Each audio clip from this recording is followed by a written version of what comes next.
उत्तराखंड के शहर हल्द्वानी में मौजूद बनभूलपुरा बस्ती के बाशिंदों को फिलहाल सुप्रीम कोर्ट से राहत मिल गई है। 1 महीने का वक्त मिला है जिसमें रेलवे और राज्य सरकार को जवाब देना है, जिसमें पुनर्वास व्यवस्था के बारे में भी उन्हें बताना है।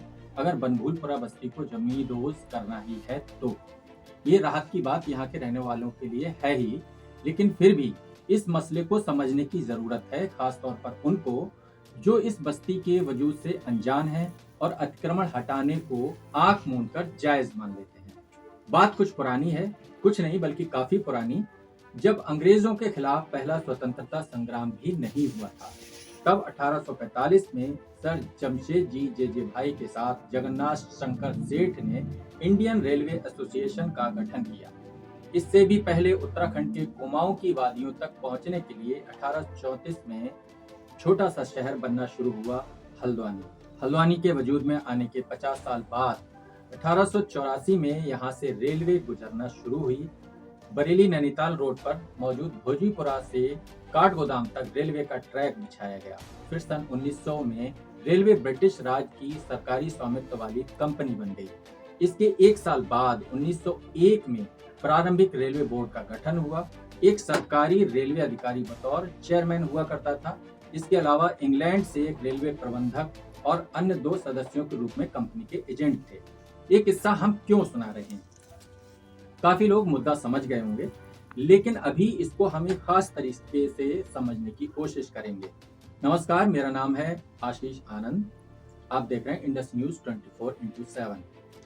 दरअसल जिस हल्द्वानी शहर की हम बात कर रहे हैं, जो रेलवे के आने से पहले बसा और जहां लोग तब से रह रहे हैं जब रेलवे अंग्रेज सरकार की भी कंपनी नहीं थी और रेलवे बोर्ड का गठन भी नहीं हुआ था, वह रेलवे अब यहां अपनी जमीन होने का हवाला देकर 50,000 लोगों के आशियाने के ऊपर अपने विकास का चक्का घुमाने को तैयार है। कोई तो वजह होगी।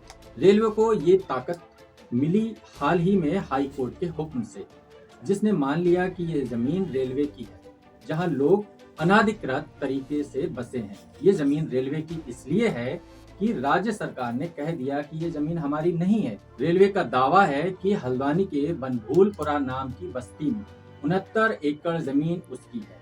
अदालत ने मान भी लिया है। अदालत का आदेश सर माथे पर, जांच परख कर ही फैसला लिया होगा माननीय अदालत ने। फिर भी सवाल ये तो है ही, ये जमीन कहां से आई रेलवे के पास? किसने दी? कोई कागज तो होगा रेलवे के पास इसके बेनामे या दान का, कोई नक्शा भी होगा मालिकाने वाली जमीन की चौहद्दी का। ऐसे ही तो पहचान होती है जमीन की। कागज होगा तो ये भी साफ हो सकता है कि रेलवे के पास हो सकता है 69 नहीं बल्कि 100 एकड़ जमीन हो। अभी तो ये भी हो सकता है कि इस 69 एकड़ में ज्यादातर जगह गौला नदी साइड रही हो, जिधर बाईपास बन चुका है। 2013 में अवैध खनन को लेकर नैनीताल हाई कोर्ट ने स्वतः संज्ञान लिया था। हाई कोर्ट ने कहा कि रेलवे और प्रशासन संयुक्त रूप से सर्वे करके अतिक्रमण का पता लगाए। रेलवे ने यह भी कहा है, सर्वे में पता चला है कि 2.2 किलोमीटर 2 किलोमीटर से कुछ ज्यादा की लंबाई में अतिक्रमण हुआ है और उसमें 4,365 मकान अवैध हैं। सोचने की बात है, जब रेलवे की लाइन यहाँ बिछी तो रेलवे सरकारी कंपनी या बोर्ड था ही नहीं। ऊपर से अंग्रेजों का राज, जिनके बाप दादा का इस देश में कुछ नहीं था। जितनी जमीन जहां चाही घेर कर कुछ भी किया। अगर 100 साल पहले की विदेशी हुक्मरानों की घेराघेरी और कब्जेदारी को आज मान्यता दे दी जाए तो मसला बहुत दूर तलक चला जाएगा। हाँ, ये मुमकिन है कि बनभूलपुरा में आबादी शुरुआती तौर पर ऐसे ही बस गई हो जैसे देश भर में तमाम जगह बसी है। रेलवे को कामकाजी लोग चाहिए थे, तब रेलवे पहुंची तो बहुत से कामकाज शुरू होने पर मजदूरों की जरूरत रही। टिम्बर कारोबार में लकड़ी काटने से लेकर अन्य कामों में लगे लोग आसपास रहने लगे और बस गए हों। ऐसे ही गफूर बस्ती तैयार हो गई। ये संभव है, ऐसा बहुत सी जगह हुआ। और अगर ये अनधिकृत कब्जेदारी है तो तब की रेलवे की कब्जेदारी भी इतनी ही अनधिकृत क्यों ना बन जाए। आज रेलवे या किसी भी सरकारी कंपनी का प्रोजेक्ट होता है तो जमीन खरीदी जाती है, लेकिन यहाँ ऐसा कुछ नहीं है। जिसकी लाठी उसकी भैंस जैसी बात क्यों है? अंग्रेजों की तरह जहाँ ईंट रख दी वो जमीन या संपत्ति अपनी। गौर करने वाली बात एक और है, देश का सबसे बड़ा भूस्वामी कौन है? जाहिर है सरकार। इसलिए कि रेलवे समेत तमाम पब्लिक सेक्टर की कंपनियों के पास जमीन सबसे ज्यादा है। इसमें सबसे ज्यादा जमीन का मालिकाना रेलवे के पास है। जानते हैं कितना? भारतीय रेलवे के पास तकरीबन 43,000 हेक्टेयर काली भूमि बताई जाती है।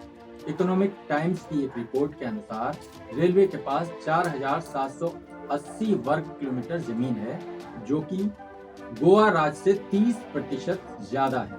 Government land information system GLIS portal और 2018 में एक RTI के जवाब में बताया गया है कि रेलवे देश का सबसे बड़ा भूमि का मालिक है।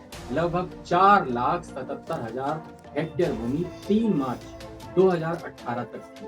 इसी के साथ 844.38 हेक्टेयर भूमि पर 30 मार्च 2018 तक गैर कानूनी या अनधिकृत कब्जे थे।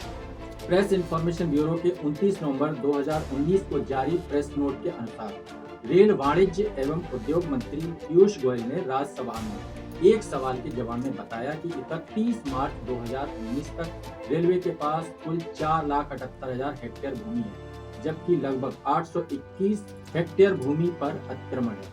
इसके साथ ही उन्होंने ये भी कहा कि पुराने अतिक्रमण जहां कोई चिन्हित कब्जेदार पार्टी नहीं है, वहां PP एक्ट 1971 के तहत कार्रवाई की गई है, जिसे समय समय पर संशोधित किया जाता रहा है। अनाधिकृत कब्जेदारों को राज्य सरकार और पुलिस की मदद से हटाया गया है। अतिक्रमण हटाने की प्रक्रिया जारी है। इस तरह साल 2017-18 में 16 हेक्टेयर से ज्यादा और 2018-19 में 24 हेक्टेयर भूमि को कब्जा मुक्त किया गया है। इससे 2-3 बातें सामने आती हैं।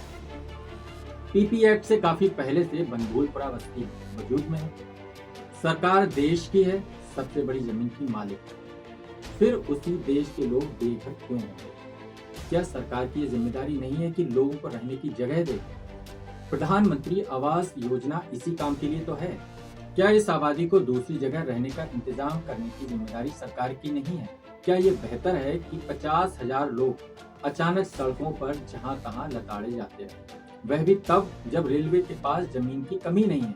यहाँ तक कि उनके सैकड़ों बंगले और क्वार्टर खाली पड़े हैं इसी इज्जतनगर मंडल में, और उनके अफसर मात्र 2-3 लोगों के परिवार के साथ अंग्रेज अफसरों की तरह बीघों में फैले बंगलों में रह रहे हैं। बनभूलपुरा में एक दिन में हजारों मकान तो पक्के बन नहीं गए होंगे, ना ही जल निगम ने पानी की टंकी बना दी होगी घंटे भर में, ना ही नगर पालिका ने सड़कें बना दी होंगी मिनटों में, ना स्कूल कॉलेज धर्म स्थल बन गए होंगे सेकंडों में। रेलवे ने कभी रोका क्यों नहीं अगर ये सब अतिक्रमण था? सड़क, पानी, बिजली, स्कूल तो सरकारी संस्थाएं ही मुहैया करा रहे थे, उनसे रुकवाया क्यों नहीं? एक तीर से दो निशाने वाली बात ये भी हो सकती है कि बस्ती हटी तो हल्द्वानी विधानसभा में विपक्ष का पाला कमजोर हो जाएगा। शायद यही वजह है कि कांग्रेस विधायक सुमित हृदयेश सुप्रीम कोर्ट तक कांग्रेस नेता सलमान खुर्शीद से पैरवी करा रहे हैं।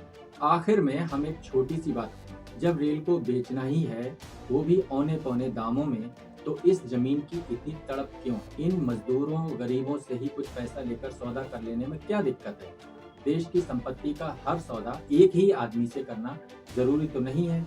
कोई प्रोजेक्ट के लिए ये जमीन चाहिए, इतनी जमीन तो है ही रेलवे के पास जहां जरूरतमंदों को बसा दिया जाए। इंडस न्यूज पर इस तरह की रिपोर्ट्स और खबरों के लिए आप हमारे साथ लगातार जुड़े रहे हैं, और इस मसले पर जो हल्द्वानी का पूरा प्रकरण है, इस मामले पर हमने कई और रिपोर्ट भी प्रकाशित की हैं। हमारी वेबसाइट पर जाएं और हमारे daily motion page Facebook page को फॉलो करें।